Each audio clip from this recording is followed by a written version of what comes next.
Procedures to gain youth assent. Your participation is very important to the success of this research, so we'd like to thank you for your interest in helping us to evaluate the DARE Keeping It Real curriculum.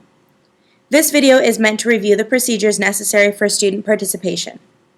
In order to facilitate student participation, this video will show you how to assent the students. You will assent the students so that we can gain information before the DARE Keeping It Real curriculum is taught and no more than 4 to 6 weeks after the last lesson. We will also be asking you to proctor the student's participation. Depending upon whether or not the student is participating, you will be asked to proctor the student's completion of the student surveys or the alternate activities.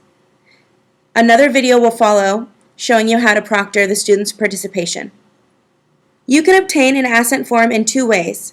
You can get an assent form from your DARE officer, or you can go online to darekeepingitreal.wordpress.com and find the form under the Forms tab. Parents have been informed that Chapman University is completing a quality improvement study of the DARE Keeping It Real curriculum. There are separate procedures to follow for those students whose parents did or did not contact project personnel to opt out of the study, so please note the differences. For any student whose parents did not contact us to opt out, you will give them 2 copies of the youth assent form. Once you review the specifics of the form, you will ask those who assent to sign, date, and return the signed copy to you.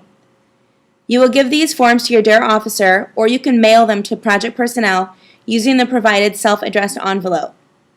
The second form is for the students to keep. For any students whose parents did not contact us to opt out, you will give them 2 copies of the youth assent form.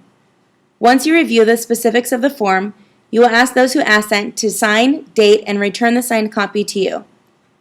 You will give these forms to your DARE officer, or you can mail them in to the project personnel using the provided self-addressed envelope. The second form is for the students to keep.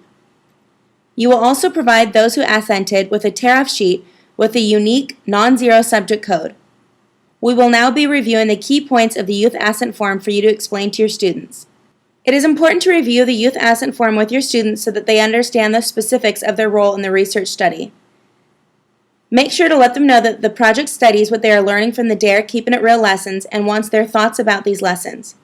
Their role is key to the success of the project, so tell them that they have a chance to help their DARE officer and the people who develop the lessons to improve the lessons for other kids their age. Assure them that they do not have to participate if they do not want to, and they can change their minds and withdraw at any point with no worry of penalty. Their role is very important, so brief them that participation means they will be completing 2 surveys, one before the DARE lesson begins, and the same one again once the 10 lessons are complete. If they do not want to answer all the questions, then let them know that they do not have to. If at any point they have a question, tell them to look at their assent form for the proper contacts. Lastly, if they do assent to participate, instruct them to sign, date, and write their age on the bottom of the form and turn it in to you. Tell them to take the second copy home to keep. For any student whose parents did contact us to opt out, you will simply give them a tear-off sheet with a 0000 subject code. This 0000 code is important as it designates that they will be completing the alternate activity, while those with unique non-zero subject codes will be completing the student survey.